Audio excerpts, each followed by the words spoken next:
This lesson is on using an insert statement to insert new rows into a table. Now I've done a select here from the publisher table, and we can see that there's 3 rows of information, 3 publishers, and I want to add a 4th. So to do that, I'm going to copy from here, and I'm going to insert the statement above, the select statement. So I want to put into the publisher table, I say insert into, and I give the table name. Now I'm naming the columns, pub ID, name, address, city, and state. Those are the 5 columns that I want to put information in. Now I want to make this pub ID equal to 4, and I'm going to call it My Books, and then I've got a street name called 4 Anywhere, city of Chicago, the state is Illinois. I have the select statement right after that so I can see if I succeeded with that insert. So let's try this. First it says rows affected 1. That means I put in 1 new row. It shows the statement, says it's okay. And then the result from the select shows that My Books got in there successfully. Now, what do you think would happen if I click the submit button again? Bad things.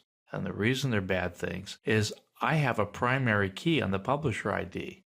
And if I try to put in another book with 4 in the publisher ID, rather if I try to put in another publisher with a publisher 4, I should get an error. Let's try it. Doom, there it is, duplicate entry 4 for the primary. So it's not going to allow that. It's not even going to let it in the database. No, no, no. I could change this to 5 and it would work, even though I'd be duplicating my books and these things, and that would probably be a mistake. We'll learn later that we can create an index on some other columns to help prevent duplicates from getting in there. But so far, I haven't done that, so if I were to run this, it would actually go in. I don't want to have that there twice, so I'm not going to bother running this. Now, let me show you something else, so let's give it a new name. We'll call it Your Books. And it can be in 5 Anywhere, Chicago, Illinois. I could skip putting anything in the address, city, and state. Why?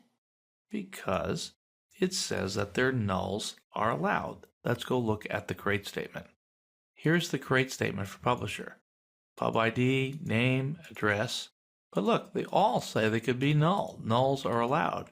So it should let the row in. The only thing that you have to have is the primary key, which in this case is the pub ID. I want to put in Your Books as well. So let me submit this. And it says I have an error in my SQL syntax.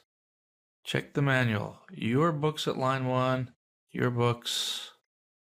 Oh, what I did here, this is good to actually have this error, so I have an extra comma here because when I took those other columns out, I neglected to take that comma out. So let's leave this in and let's see these errors. It's good to get them and to see how to solve them. Submit. All right. Now I got in Your Books, null, null, null. But according to the create statement, that's okay. We can put that in that way. I don't know where Your Books is. Maybe they're just online. They don't have an address. They're virtual Your Books. There are other ways and some more complexity to the insert statement that you could read about in the MySQL manual online. But this gives you enough information to be able to insert rows into the tables that we're going to need to do for the assignments.